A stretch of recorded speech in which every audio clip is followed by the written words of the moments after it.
Previously on the last Pokémon Crystal challenge run. It'll probably even leave the toilet seat up. And coming up, he needs to get some anti-Delulu pills in him. Welcome back to 4 Moves. This is the series where we grab a Pokemon, we give it 4 moves that it can learn in Generation 2, and we see just how long it takes us to defeat Red. Sometimes we have an absolute nightmare of a challenge, getting pitfalls here, there and everywhere, and other times, you know, it's not actually that bad. And today I think we're going to be somewhere in the middle because we are running Houndoom. This is a Pokemon we've not very often seen in our hands on the channel. In fact, we've only seen it once in a video previously, but we see an awful lot of it courtesy of Karen, and we know just how pesky Karen can be, so this is our opportunity to be pesky right back at everyone. Before we get into the challenge though, we do need to pick our moves. I've thought long and hard about this one actually, and I've come up with quite a weird learn set, and that's the entire reason why I'm recording this. So the first move we are going to get is Attract. We're sticking that in slot 3, that's our status move slot, and that will never change. We're going for Hidden Power Electric of all things in slot number 4. Then in slot number 1 we're going to go for Flamethrower. That stands to reason, it's a good stab move. And in slot number 2 we will get ourselves a Crunch. And those are the 4 moves we are running with, so let's now take a look at our stats. We are level 5 with 23 HP, holding a berry with Flamethrower, Crunch, Attract and Hidden Power. Those are the moves we are staying with until the very end of the challenge. We've got 14 in attack, 11 in defense, 17 in special attack, 14 in special defense and 16 in speed. So we've got our moves, we've got our Pokemon, let's get this challenge underway. Now a lot of you may have been expecting a Supermon challenge, I think I mentioned it in the last video, but I got very inspired for this learn set for Houndoom, and you've got to strike when the iron's hot really, when you get a flash of inspiration, so I bumped this one up the list a little bit. So we're going to be seeing a Supermon video in the slots where I was going to run Houndoom instead, so I've swapped them about. But that does actually work in our favour because I've got a very nice set of Supermon coming up in the next few Supermon videos. It's going to be a lovely little trio of Pokemon. And if you've been around the channel for a very long time, you'll probably know which trio it is. They pop up probably once every year or so in some form. But that trio is making their next outing. Let me know in the comments, actually, if you know which trio I am talking about. Now, as for the learn set on this one, Flamethrower and Crunch were absolute lock-ins. I went for Attract in the end because we are going to struggle against a lot of key trainers being the Fire type. So having Attract for us is going to give us a good chance of incapacitating a lot of the important Pokemon. And then Hidden Power Electric just works very well for Chuck. We don't really have anything for his Poliwrath, so Hidden Power Electric fills that niche quite nicely. I don't think it'll be any use for trainers like Lance or even Red, even though even though Hidden Power Electric will be super effective against 2 of his Pokemon. I think our Crunch will still be a better move there, but we'll have to see. We've got a very, very long way to go. Now, I am still suffering a little bit from the brain fog, so apologies if I misspeak or get muddled up with my words. I am trying my hardest to pace myself, but there's only so much that I can do through the old brain fog. I will absolutely persevere though, and we'll now start making our way towards our first gym because we've named the rival triple question mark. Was hoping for a low encounter route on our way up to Violet City, but it doesn't seem to be happening so far. Maybe we can make amends by getting Encounterless all the way up here. That would be an absolute pipe dream, but it seems to be coming true. Maybe a youngster Mikey here will put the kibosh on that. We'll have to see. This will be a very easy battle as well. Not even got a quick attack on that rat, so we are not going to struggle there. There we go, there's our encounter. There's a Caterpillar getting in our way. We did very well to get this far though, you never know. We might get lucky on the next route as well. They say that lightning doesn't strike twice, but they've not met us yet. Let's get that Bitterberry. I don't think we need anything else, and we're going to go straight into our first gym together. Is this a wise move? Maybe not, but we shall see. Birdkeeper Abe's going to be fine. He's only got a Spearow. It'll peck us. It'll do nothing really to concern us in the slightest.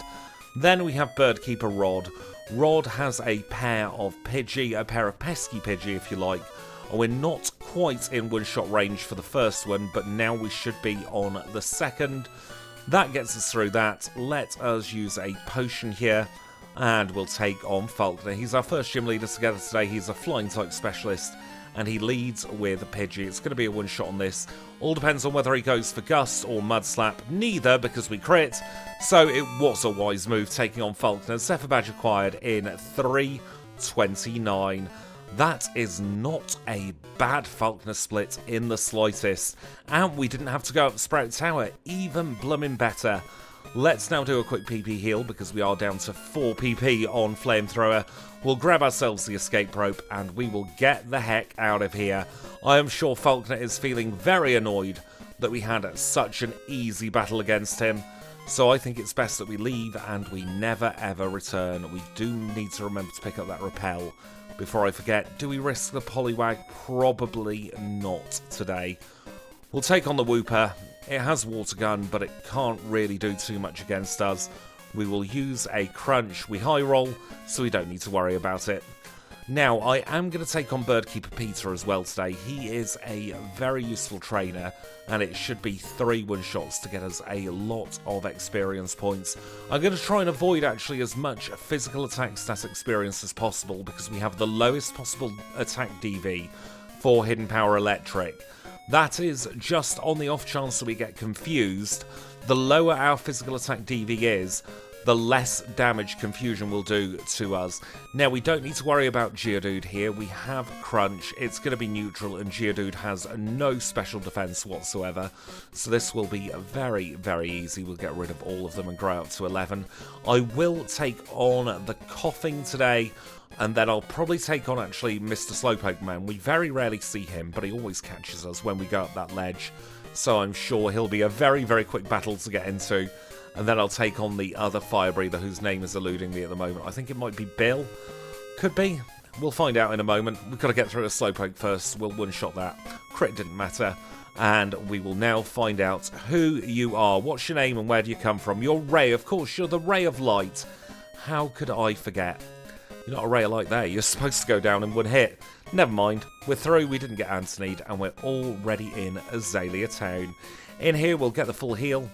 We will buy some stuff. Let's get 3 supers today, and let's get 8 of you. We'll save the rest of our money. We'll have a little chat with Kurt. No need to do a PP heal. We've got plenty of power points left, so let's get ourselves in to the Slowpoke well. Here, it should be a very easy time against these rockets.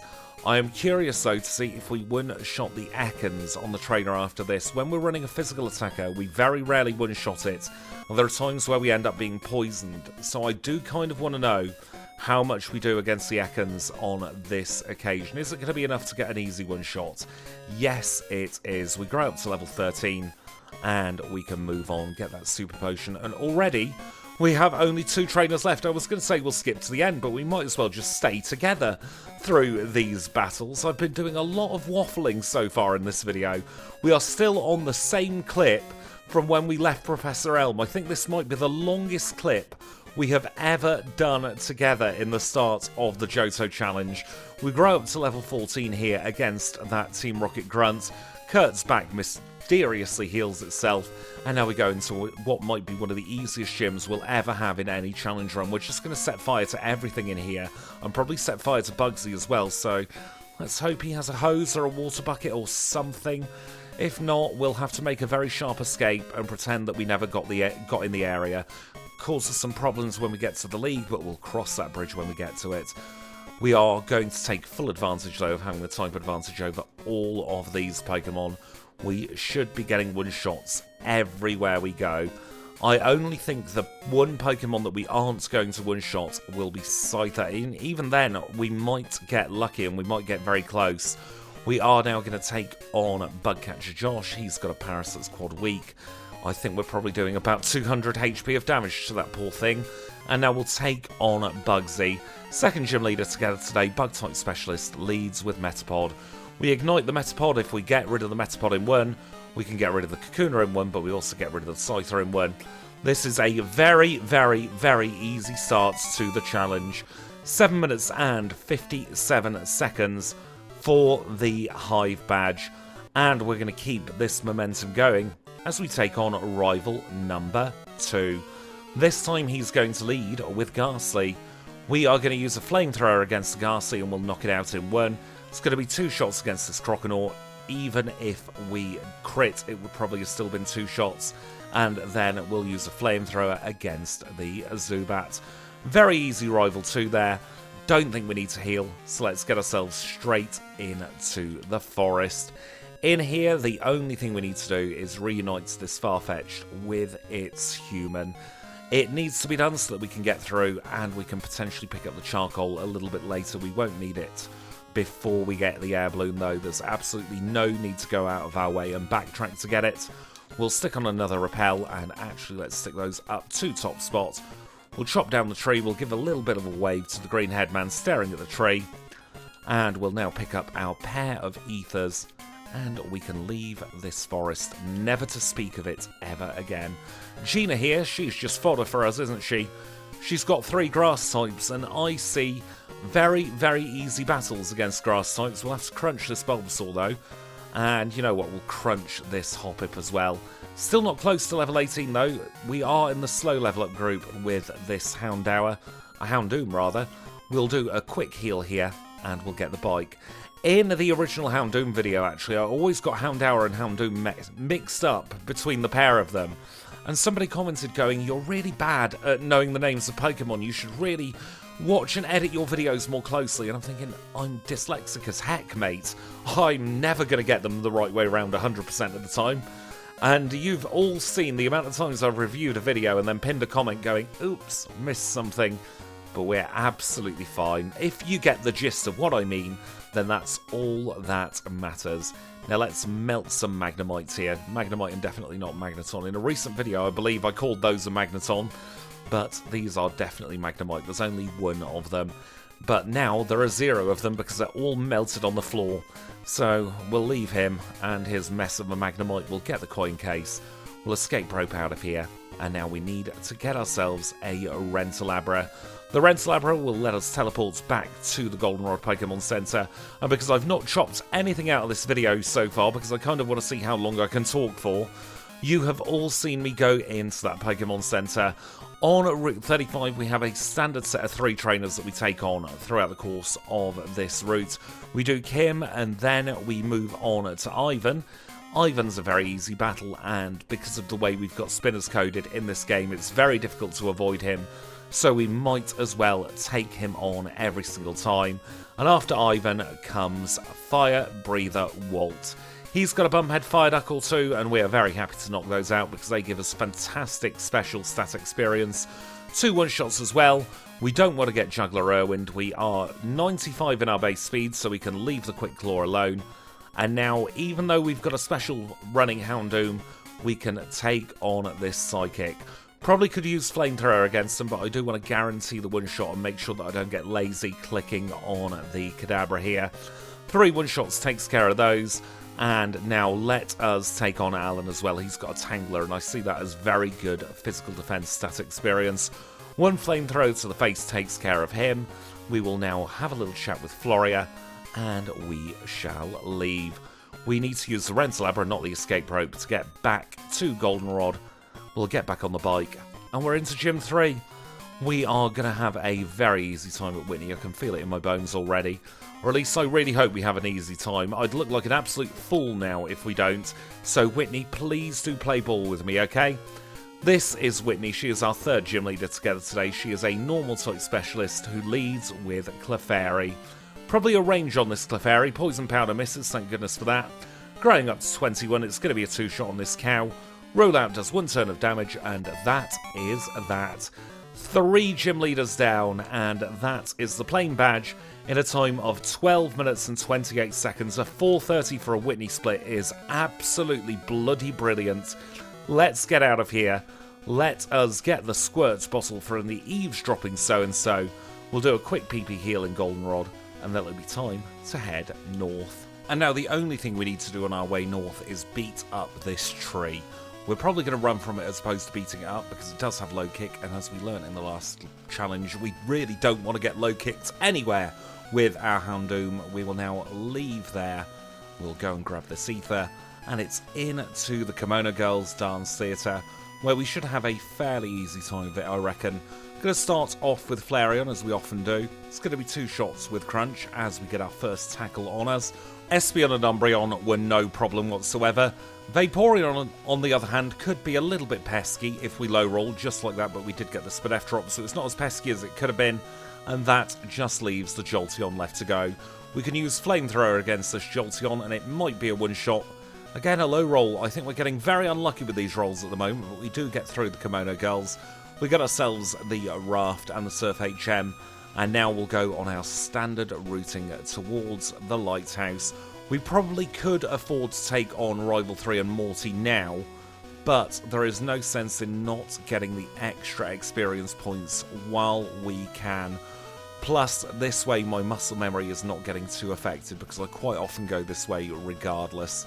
The only time I'll really avoid going to Lighthouse before taking on Morty is when we need Hidden Power to defeat Morty, so I'm thinking a lot of the normal types will probably still do the Ecruteak Pokemon Center because we can't really justify teleporting all the way back to Olivine from Route 42 and then going all the way back to Ecruteak again, although you never know, maybe we can. It is only 7 seconds after all. Gonna risk this Sailor. Probably not the smartest move, but I'm relying on Crunch being a one-shot against the Poliwhirl and the Krabby, and then we should be able to just set fire to the rat, and all is good in the world. We're going to get taunted by the rival here for no good reason. We are clearly better than him, we've demonstrated that twice so far, but still he's in his own little Delulu land. He needs to get some anti-Delulu pills in him. We'll get 12 Super Repels, we'll supplement that with one we pick up in the Lighthouse. We will have a little chat with the burly man, get his phone number so that we can move some rocks later, and we will also do a PP heal in the Olivine Pokemon Center. Let's take a pointless bike journey now into the Lighthouse, where we're going to climb all the way to the top. So a brief summary of what just happened. We set fire to a bird, we chipped our teeth on a pair of dogs, then we sent a rabbit to the Shadow Realm, and finally we chipped our teeth on a tadpole as well, so it was a really good climb up. We've had a little chat with Jazz now though. We can escape rope out of here, and we probably do actually want to do a quick PP heal in preparation for the Morty battle. It's a very quick cycle all the way back to Ecruteak now. We only need to dodge one spinner, which we can do just like that. We get the call from the bike shop, ruining my flow as always, and now we enter into the Burnt Tower. I don't think we'll be having any problems at all here at rival number 3. We'll stick on a repel, make sure we don't get any encounters, and we shall take him on. This is the third of 5 rival battles, so it's the middle rival battle. He leads with Haunter. We're not even going to bother using a super effective move against the Haunter, we don't need to. We'll take a bite out of the Croconaw, Spinef drop there, meaningless again, just wasting frames. We'll take a bite out of the Zubat as well, and then for leftovers we will finish off the Magnemite.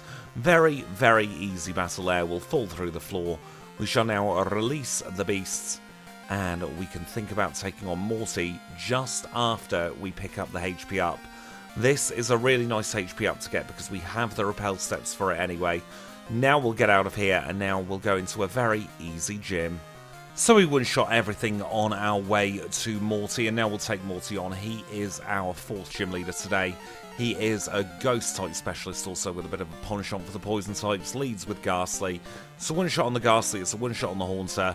Gengar's going to be next, and you'll never guess what it is. It's a one-shot. Then we have the last Haunter left to go. We know what's going to happen. Morty, just skip to the badge, please. Fog badge acquired, and it is 19 minutes and 32 seconds for the time. Let us now Rentalabra our way over to Olivine City. We're going to stick on a repel, and we're going to sail across the open seas. We are not going to be taking on Chuck next, though. I just parked myself in front of Kaylee there. That was entirely my fault. I cannot even start to say that was Kaylee's fault. We are going to get the secret potion from the man in the dodgy shop, and then we're going to teleport once again back to Olivine City. Quick PP heal in the Pokemon Center here, and then we'll start scrambling up this lighthouse once more. We're going to take on Jasmine as our 5th gym leader today. No sense in not taking her on 5th. We've got huge special attack. We've got Flamethrower. She's got 3 Pokemon that are just waiting to be incinerated by us. So it makes very good sense to me. She has pretended to give the secret potion there to the Amphi. We know what's going on. We know she's going to try and use it in this battle, but we'll have to see if she is successful. This is Jazz. She is our 5th gym leader today. A Steel type specialist, leads with Magnemite. One shot on the Magnemite, it goes down. She sends out her Steelix next, and it is a one shot, and that leaves the last Magnemite left to go. We were significantly underleveled there, but we still got through. Mineral Badge in 2059. Now, very importantly there, we get a buff to our physical defenses.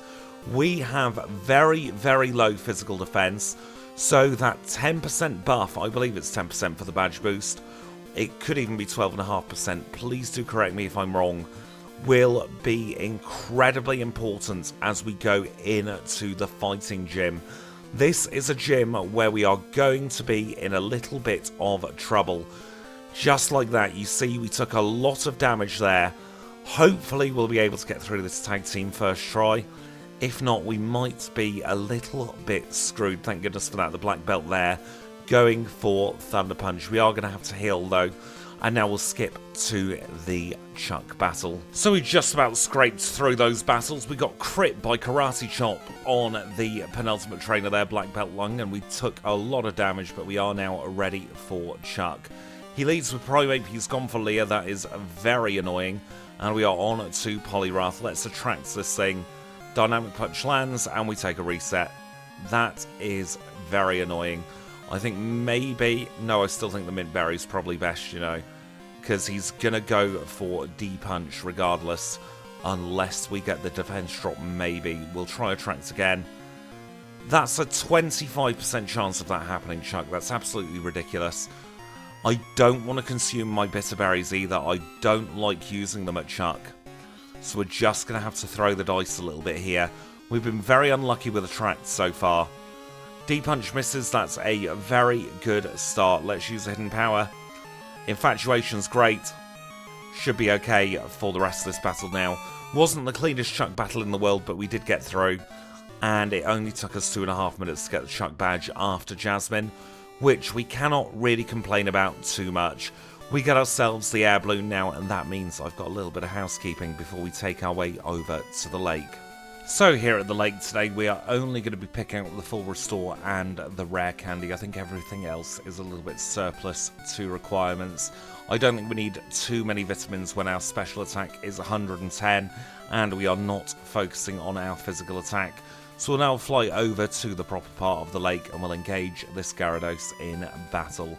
I am expecting it to be a very, very easy battle. We'll start off with a crunch here and then we'll use a hidden power. And that gets rid of the Gyarados for another challenge.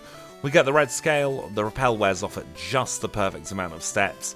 We'll have a little chat with Lance the Liar here. He'll go into Mahogany Town, and we will follow him in a very leisurely kind of way.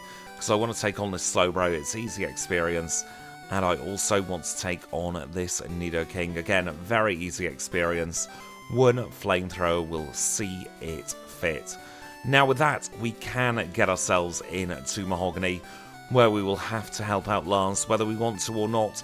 I'm fairly certain he's just play acting in here and he's in cahoots with Team Rocket, but I still don't have enough evidence. I'll try and gather some more, but I'll have to do that off camera. Let's skip to the end. Well, that was a very, very easy Rocket section. I don't think there was a single thing that didn't get knocked out in one hit. That does mean that Lance gives us a bath plug. And now we will leave and go in to our next gym together.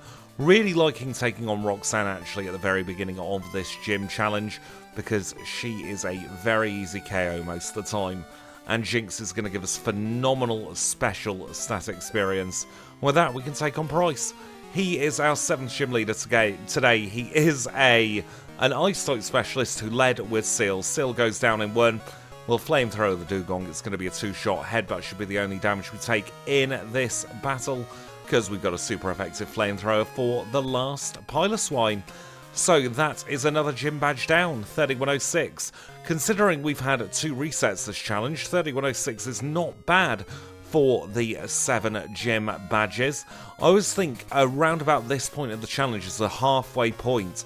So if we are just over half an hour at this point, we could be in for a very, very good time. Maybe even page 1 on the all challenges leaderboard. I don't want to count my chickens before they have hatched though. There is still a very long way to go until we get there. But we must keep positive. We're doing very, very well so far. And unless something goes incredibly wrong at Claire, I think we'll be doing very, very well for most of this challenge. I think Claire, Lance, and then Red are going to be the big issues in this one. I think everyone else should be fairly simple. I'm actually holding on to an extra bitterberry for the Claire battle, just in case. I don't know why I picked up the Never Ice. I'll just flog that for money when we get back to Goldenrod. We are going to pick up everything else here in the ice path though. Anything that we don't use we'll sell for vitamins so that we can get our Houndoom as maxed out as possible with its vitamins. PP ups are also very, very nice to have. They will help us get through the long slog that is about to come. We don't need a move shooter. I meant to go into the Pokemon there. Let's rewind so I save the repel steps. In here we want to pick up a grand total of 12 super max repels. We just about had the money for that. We'll grab this elixir. There's a nugget down here as well that I like picking up. Got my timing right on her. And we shall probably get... We probably need to get both Paris Cure Berries today, thinking about it. I'm not sure we'll be able to one-shot Claire's Dragonair, and I don't think we'll be able to one-shot Lance's Dragonite either. So we'll get both, and then we shall teleport all the way back to Goldenrod. And now I've got rockets to deal with, so let's skip to the rival. And so that's about a third of the rockets done. We can now make our way into the underground where we've already battled these trainers. So it's through into rival number 4. Once again, he's not going to be any issue. His strongest water-type move is Water Gun, and that is just not going to cut the mustard at this point in the challenge. We'll be able to two-shot with Crunch. A critical hit even doesn't take us out of the green. That's probably all the damage we're going to take from this battle, borrowing a quick attack there from Sneasel. So we are very much in easy street for the rest of this one now. We one-shot the Haunter, and we will one-shot the Magnemite. That is the next rival battle done. Only one more left to go. But for now, I've got even more of these bloomin' rockets. Kind of annoyed, actually, that we took so much damage from quick attacks there. I'm hoping that we don't have to heal for the rest of the rockets, but I'll start making my way through them now, and we'll meet back up at the top of the radio tower.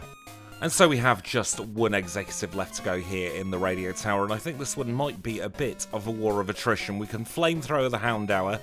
Doesn't one-shot, but we'll finish it off with Crunch. Up next is going to be the Coughing. We can use Crunch on that and it will one-shot. And now go for a Spadef drop on the Houndoom. Maybe we've been poisoned. That's more annoying than anything else. And we should be good now. That is the executive, all defeated. Team Rocket have been vanquished once and for all throughout the course of this challenge. Now, I don't know what we've got in terms of heals. We've got a full heal, that will do. Save the flashing. We don't need the pink bow today. We can't learn Sunny Day because we can't learn TMs. So that means we go straight into the brief little survey where it's 112, 1 and 2 to get ourselves the radio card so that we can wake up that bear in Kanto. And now we will fly over to Blackthorn. Gonna Poke-Sensor heal this time before going into the gym because I have a feeling this one might be a bit of a toughie, you know. We'll have to see what goes on. We get a bit of a freebie here, though, at the start with Cool Trainer Paul. We should be able to crunch and one-shot his Dratini with no issues whatsoever. It's the rest of the Pokemon here that I am worried about. So we're through him, and we'll skip now to Claire. We didn't quite one-shot the Cool Trainer's Dragonair down there, so I have gone and got an extra level just to try and be a little bit safer, and no, we're in a similar situation. At least the Kingdra's coming out second here. We can crunch that away in 2 shots, and now we've just got to hope for a little bit of luck. If we can get through this last Dragonair, we'll be absolutely fine. Slam misses, crunch hits. We don't need to worry about Claire. We got through first try, thank goodness for that. That could have been a very tough battle. We'll use a full heal here because we do have one more Dragonair to get through. Let us also actually Super Potion because it does have Surf. We'll stick on a Repel and we'll get ourselves into the Dragon's Den, where we have to take on Darren. Hopefully we can one-shot this Dragonair. That would be very nice. Just like that as we grow up to level 45. Ha! Darren, you're terrible. Even on a range, we managed to high roll. That's just how bad you are. You should give up at Pokemon, really. Let's get through that Whirlpool, and now we'll answer this brief little survey. It's 1, 2, 1 and 2 to get ourselves the next badge. Always happy with sub-hour Claire, even happier with sub-50-minute Claire. And by the stratacornia on the skin of our teeth, we're getting sub-45-minute Claire. 44.55 for the Rising badge. That means we have all of our Johtonian badges acquired. We're on our way to Victory Road. I took on a slightly different set of trainers to normal on our way up to Victory Road, but we are now at level 46. We're running a few levels lower than I'd like to be at this point of the challenge. However, we are in the slow experience groups. That is to be expected, especially because we've been skipping a few of the trainers we quite often take on. We'll grab that Max Elixir just down below Beth, and now we'll stick on a Super Repel and make our way in to Victory Road. I'm just going to double check. We still have the HP up, so we don't need to grab the other. So let us now engage the rival in one last battle. This time he is going to lead with Sneasel. We're not going to complain because that is a free flamethrower against it. For Alligators up second, we've got Crunch. It will take 2 of these to knock it out. He doesn't crit this time either, so we get through him straight away. We swap to Flamethrow for the Golbat, we knock it out in 1. We'll Flamethrow the Kadabra as well, another easy one-shot as we grow up to 47. Magneton comes out to play, another nice one hit, and then we finish off the Haunter. Very, very easy final rival battle there, in a time of just over 48 minutes and 15 seconds. Let us now buy our full restores from this clerk at the Pokemart, and then we shall pause the timer, take a look at the stats, and make some predictions. We are level 47 with 147 HP, holding nothing at the moment with Flamethrower, Crunch, Attract, and Hidden Power Electric. Remember, those are the 4 moves we chose at the start of this challenge. 106 in attack, 86 in defense, 143 in special attack, 115 in special defense, and 122 in speed. And now I think this league is going to be a bit of a mixed bag. We're going to be fine against Will. Obviously, he's a Psychic type specialist, and we've got super effective moves for all his Pokemon. I reckon Koga's going to be a joke as well. Maybe the Muck can survive something, and possibly the Crobat as well. Bruno will be absolutely terrifying in this one, but then he quite often is when we run something weak to fighting. Karen, it'll be a bit of a tussle, but I think we'll come out on top. And Lance, I'm just hoping that Attract can scum our way through. So now let us get this timer going, and we will take on Will. He is our first league member together today. He is a Psychic type specialist who's going to lead with Xatu. And we don't even need to use Crunch against the Xatu. Flamethrower knocks it out in 1. He sends out Executor next because he's really screwed with everything that he's got. It goes down in 1 hit. Should probably have swapped Crunch for this Xatu, but again, it's another one-shot. Flamethrower on the Jinx means a very good time for our Houndoom here, and we've got Slowbro left to go. 1 Crunch makes light work of the Salamander, and we are through Will on our first try, 4:58.57. Let us now do a very quick heal for Koga, and we'll take him on. He's a Poison-type specialist who leads with Ariados. That's good for us. It's weak to fire. One shot knocks it out. He sends out his Fortress. He's clearly seeing his fate already. Another one shot makes light work of it. Going to be 2 shots here on the Muck. Minimalize means nothing. And then we've got Crobat. Crobat will probably Healing Loop. Not much we can do here. Toxic's annoying more than anything else because we can just one-shot the Venomoth. And we defeat Koga in a time of 49:36. Let us use a full restore because we need to. And I think I'm going to go for the rare candies at this point as well. I don't think there's any sense in waiting until Karen or Lance to dump them in. We need all the levels we can get for this Bruno battle. So we're now at level 55. So let's grit our teeth, grin and bear it, and hope for the best here at Bruno. He's our third league member rather. Fighting type specialist, leads with Hitmontop. It's a one-shot on Hitmontop. It's not a one-shot on the Hitmonlee. Oh dear. It's not good, is it? I mean, it doesn't really matter either way, because we're going to try and attract the Machamp with Cross Chop. And either way, we are going to win or we're not. And we didn't win that time. I wonder if that's a range on the Hitmonlee, though. We one-shot the Hitmonchan and we one-shot the Hitmontop. So it could be a range. We'll see on this attempt. It looks like it is. So maybe we can survive a single Cross Chop. I don't think so, though, with 112 in our physical defense. We might just have to hope for a bit of outstanding luck here. That's a very good bit of luck to begin with. Cross Chop hits, doesn't crit, and still knocks out. Might need to play for the burn as well. We're playing for the burn, the miss, or the attract 2 turns in a row. There are plenty of win conditions. There's just got to be the right amount of luck getting them all together. At least we're only facing one Pokemon. The trouble is, the last Pokemon here is the problem. And that means these are very, very long resets. Unlike other Pokemon who may struggle with the first or second Pokemon in a team, Houndoom here struggles with the last. So it could get the exact same number of resets, but have a much higher time. We get through Bruno in just shy of 2 minutes. Not the worst in the world. We'll HP up, we will full restore, and we will Bitter Berry for Karen now. She is our final league member, a dark type specialist, much like us, leads with Umbreon. We'll use Flamethrower, Sand Attack's hit, that's annoying, but we should be okay as long as we can knock out both the Gengar and the Vileplume. We don't have anything great for her Houndoom, and we're both female Houndoom, so we can't really do too much against it. Spadef Drop is nice though, she's crit us back, but that should mean she's now in one-shot range because of our crit back to her. Please connect on the Gengar, thank goodness for that. If we can get through the Vileplume now, I'll be very, very happy. Stun Spall's missed. We are now slightly in danger, but we're not in danger at all, actually. We get through, not too shabby at all. We are going to full restore, we are going to Elixir, and we are also going to hold on to a Persecure Berry. That is why we had 2 Persecure Berries in this challenge. Let us now take on Lance.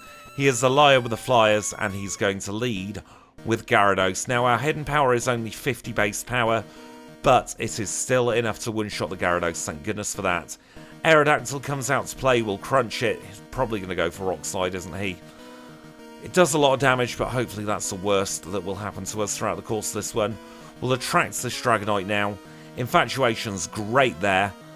Another Infatuation, that means we're probably not getting paralysed on this particular attempt. So much so that I will just go for a double crunch on this Dragonite. Zard comes out to play next. We'll use a crunch. He's probably going to go for Wing Attack. No, he goes for Flamethrower. Right, we are in with a half-decent chance of winning here. Please don't hit. He hit.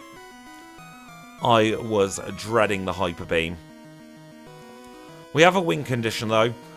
I always think that it was going to be Bruno, Lance, and possibly Red that were going to be the tough ones here. Maybe we should be attracting this Aerodactyl. Give us a bit of consistency early on. At least we know we're not getting paralysed by this Dragonite again.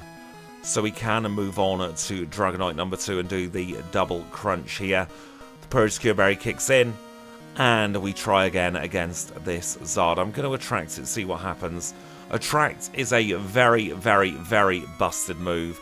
We're on 68 HP. As long as we can incapacitate this Dragonite, we'll be fine. But the exact same ending plays out. Let us try attracting this Aerodactyl. If we attract the Aerodactyl and it doesn't hit us, then that last Dragonite is much more likely to go for a status move, something like Safeguard. Right, we're through that. We're not out of the woods yet, though.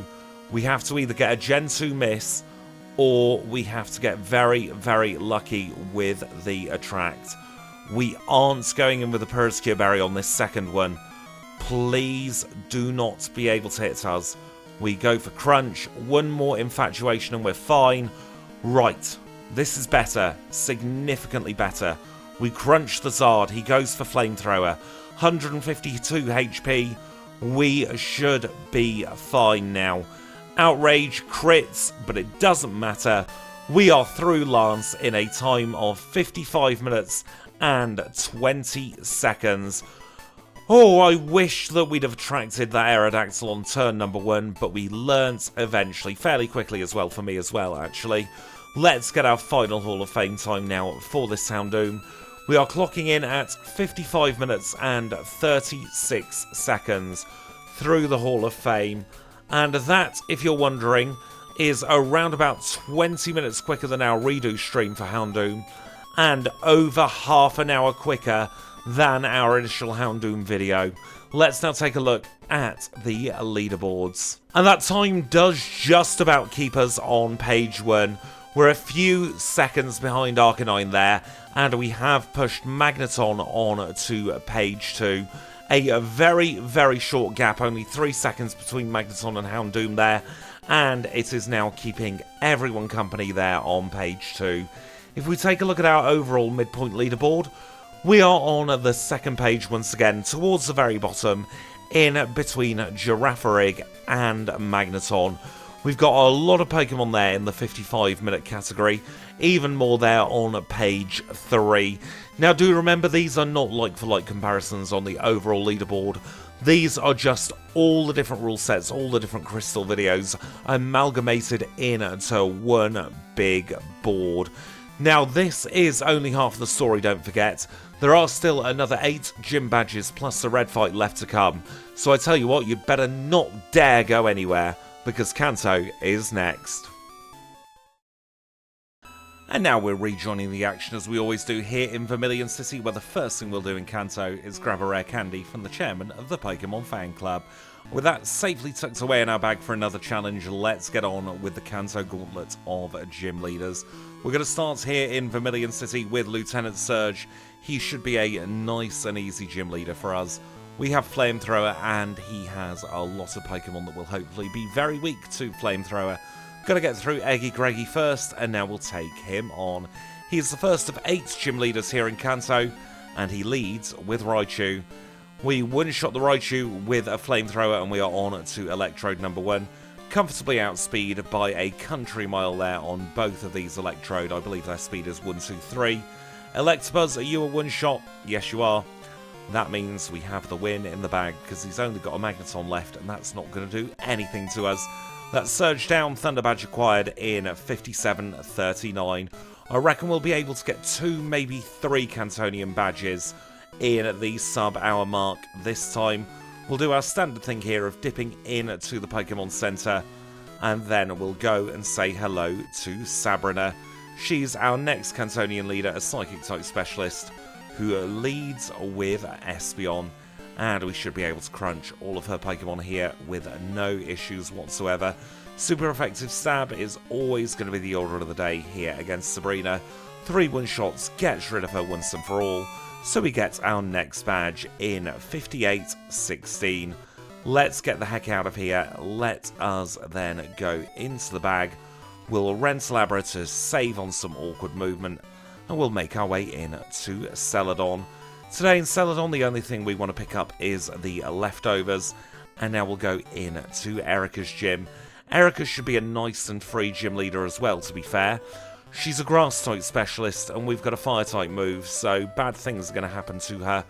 It's just a case of whether we can get through all of these gym trainers in time to get the sub-hour mark. We're definitely not getting sub-hour Janine, that is for absolute sure. But I'm going to try my best to get sub-hour Erica. We've only got Samantha left to go. This isn't Samantha, this is Julia. Completely misnamed her there. Whoever she is, she's got 3 Pokemon incredibly weak to Flamethrower.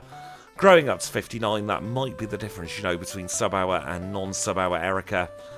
Let's take her on. She is our 3rd Cantonian leader. Grass-type specialist with 4 Pokemon. And she leads with Tangela. So one shot on the Tangela, we should be fine now for sub-hour actually. Plenty of wiggle room. especially considering it's going to be 4 one-shots here. All of Erica's Pokemon are going to go down very, very easily. That's Erica defeated, Rainbow Badge acquired in 59:42. Let's leave, I'm sure Erica's got some cleanup to do, and we will now take a trip down the cycling road. This is part of the reason why we grabbed the bike. I like doing cycling road here to get us to Janine. It saves the repels, saves some bag movement, and it's just a nice route. Really mindless route that. You just press down and then you press left a bit and you're there. And now we can get into our next gym. This is Janine. She's a poison type specialist. She's also a specialist in nepotism. And she's not very good. We one-shot her Crobat. She's going to send her Wheezing out next. It's going to be a one-shot. She tries with another and it's exactly the same story. And now she's got 2 Pokemon weak to fire. So we say goodbye to Ariados. Is she going to use her Dire Hit? She knows it's not worth it today. She doesn't bother. Janine done. 1 hour and 38 seconds for the Soul Badge. And that's half of the Cantonian badges done already, but now we've got a bit of a slog to get through. We've got some storyline to deal with. And we start off by heading east from Saffron into my least favourite area in all of Generation 2. Get through the Magnemite trainer first time though, and then get caught by this bloody spinner. Get off the bike. That's what we've got to do. We're going to face Hiker Jimothy now, I believe. This is who he is. He's got a Machamp. We're taking revenge for Bruno's. And now I've got to do a Rock Tunnel. I am very, very tired, so I'm in no state to do it on camera, so we'll skip to the end of it. And we will now chat with the manager of the power plant. He's as terrible as he always is, so we will leave. We've got to retrieve a machine part for him because he's just that awful. But first we'll use a Max Elixir and we'll fly back to Saffron City. Why did we not get our fly spot to Saffron there? There we go. And it's that part of the challenge again. It is time for everybody's favourite section. We are about to be doing Nugget Bridge. We've just got to have a little chat with this fake rocket. I never consider him to be a real rocket because he's in the wrong blooming region. And now on this Nugget Bridge, I want to talk a little bit more about why I decided to do this challenge now. I'm one of those people, I very much go on vibes, and I go on what I'm feeling at the moment that I click record. And I sat down after the Furret challenge, and this Houndoom challenge just clicked in my brain. I knew I wanted to run Houndoom fairly soon anyway. It was a couple of videos further down the line, and so I thought, yeah, let's do it. Let's go for a completely weird learn set that I probably would never have gone for if I wasn't this overtired from the Furret challenge. And so far, I actually think it's probably been one of the better learn sets we could have gone for with this Houndoom. It's very rare that I am brave with the learn sets and go for something quite this different. This is more akin to something you'd expect to see from Snowy, with some absolutely phenomenal learn sets there. But I am channeling my inner Snowy today. I even went round quite a lot of the rocket section in red HP. I am an habitual healer in these challenges. I really don't like being close to being knocked out, but that's because I always do the first impressions. It is incredibly rare that I will run a Pokemon twice in a quick succession. If I do, it's normally because of a colossal misplay on my part that then would not mean that the Pokemon is suited to its finishing time. But with this one, I'm very happy with how I've done so far. I hope you are too. So let's now get ourselves back to Cerulean City, and we will take on Misty next. She's a water type specialist, she's got the type advantage over us, and she leads with Golduck. We'll use a crunch on the Golduck. Will it go down in one? Yes, it will. How about the Quagsire? Yes, another one shot. Lapras probably not going to be a one shot. Are you going to sing to us? No, you're going to use Rain Dance. Misty, you've just sealed your own fate there because we can one shot her Starmie. And that was a lot easier than it could have been. Cascade Badge acquired, 104.46.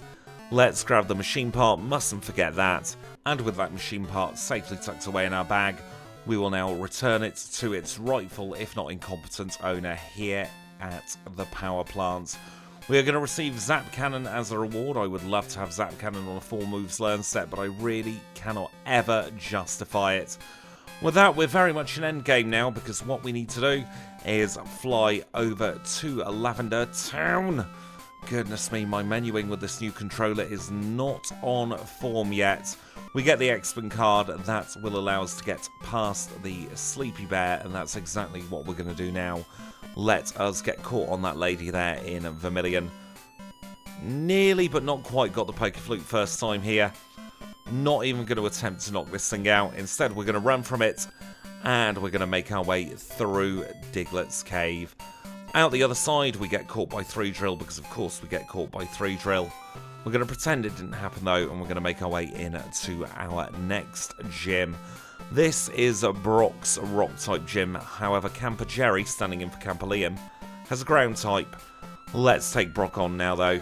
He is our next gym leader, Rock-type specialist, leads with Graveler. I am very, very, very glad that he doesn't know what special defense is.